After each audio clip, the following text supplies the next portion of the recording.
To be totally just, you believe that Dick Cheney, George Bush, and the whole administration should be prosecuted for their acts. Governor Jesse Ventura is with it. But if that is the case, then we should prosecute. We should have prosecuted Harry Truman. Should have prosecuted Abraham Lincoln. Should have prosecuted Franklin Delano Roosevelt. Are you for that?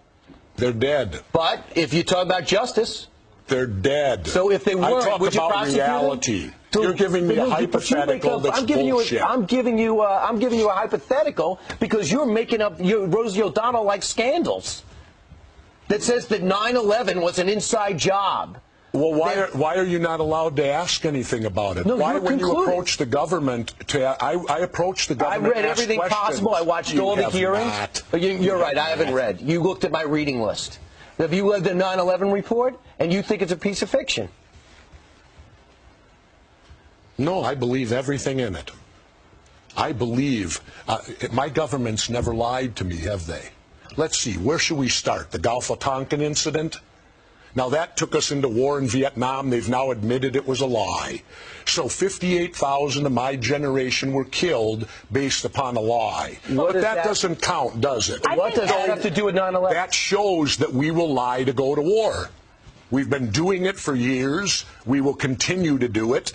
The Gulf of Tonkin incident, did you believe that? Well, you probably weren't alive then. I apologize for not being alive then. Well, it won't happen again. Well, so I was alive. Okay. But and I remember our president sitting on TV telling us our boys are floating in the water. And because of that, you'll never believe false. And because of that, you'll never believe But they lie all the time. Have you been in government?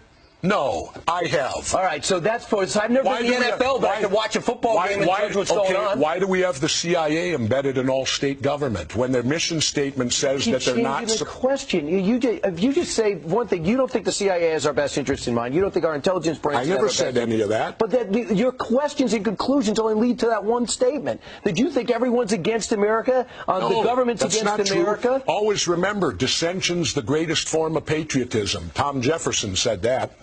Tom, you were alive then? No. You're going to insult me. I got to go to radio. Yeah. All right, Jesse. Take care. He's leaving. Jesse, I do have to say that I think Brian probably has read every word from the whole 9/11 situation. He's passionate about it, as you can see. Well, I am too. But and I agree with you that there's been covert activity over time, no doubt, where the government has not told its people every single thing that's gone on. I don't think they rarely do. But when it comes to 9/11, are you so sure? No. No, but I ask questions, and what perturbs me is that you don't get answers. Nobody wants to talk about it. This event that changed our entire history of our country, why aren't we allowed to discuss it? Why aren't we allowed to ask questions? The moment you do, you get a reaction like he gave me. How dare you? How dare you question your government? So what are your questions? My questions are simple. I worked in demolition. I'm a former frogman, underwater demolition team. I know how to blow things up. How could the buildings fall at the rate of gravity?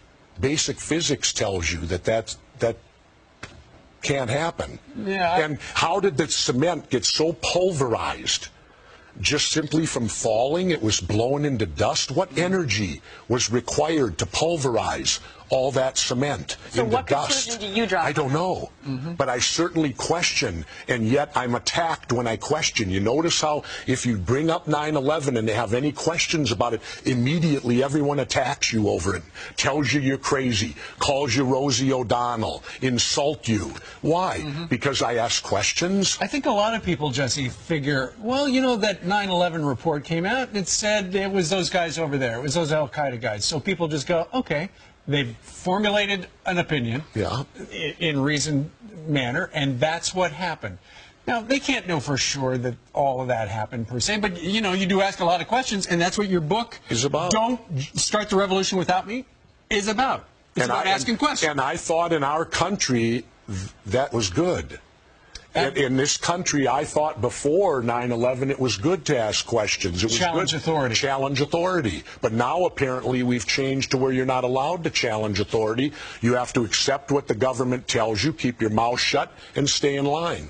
Well, that's not the America that I served as the military. I served because, to me, defense of free speech, popular speech, the First Amendment doesn't need to be defended. It's unpopular speech is why we have that amendment.